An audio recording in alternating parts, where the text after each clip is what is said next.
और वहीं सोलन के दरला घाट स्थित अंबुजा सीमेंट फैक्ट्री के बंद होने के बाद से यहां बवाल मचा हुआ है। यहां भी ट्रांसपोर्ट के रेट के विवाद के बाद कंपनी ने प्लांट में ताला जड़ दिया है। विवाद सुलझाने के लिए ट्रांसपोर्टर्स और कंपनी के प्रतिनिधियों की अहम बैठक हुई। बैठक में डीसी भी मौजूद रही, लेकिन बैठक में कोई समाधान नहीं निकल पाया। ट्रांसपोर्टर्स का कहना यही है कि कंपनी पहले फैक्ट्री का ताला खोले, फिर बात आगे बढ़ेगी।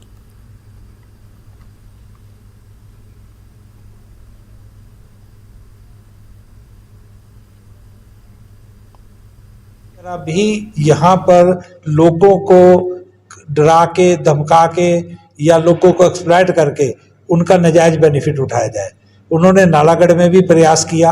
आज अभी पता लगा कि भाई एक एक ट्रक उन्होंने ट्रायल किया कि भाई एक एक ट्रक दोनों एसीसी ग्राइंडिंग यूनिट में और एक ट्रक अंबुजा ग्राइंडिंग यूनिट में भेजा और वहाँ के लोगों ने उनको वहाँ से वापस भेज दिया। तो ये ट्रेलर था उनका, फिल्म उनकी कभी चलेगी नहीं, ये मैं वादा करता हूँ।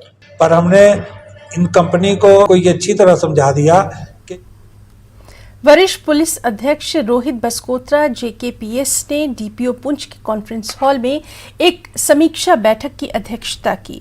डीवाईएसपी मुख्यालय पुंछ, एसडीपीओ मेढर, डीएसपी सुरनकूट, आईसीपीपी सहित जिले के सभी एसएचओस और डीपीओ शाखाओं के प्रमुख बैठक में शामिल हुए। बैठक के दौरान जांच के तहत मामलों और पूछताछ की कार्यवाही पर संबंधित पर्यवेक्षी अधिकारियों, एसएचओ और आईसीपीपी के साथ विस्तार से चर्चा की गई।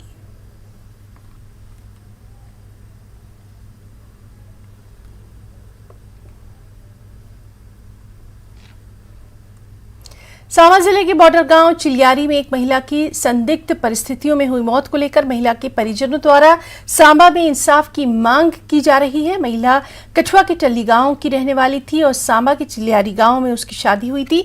महिला के घर वालों के जरिए महिला की हत्या करने का आरोप उनके ससुराल वालों पर लगाया जा रहा है। सांबा पुलिस से मांग की जा रही है कि जल्द से जल्द कार्रवाई करके आरोपियों को पकड़ा जाए।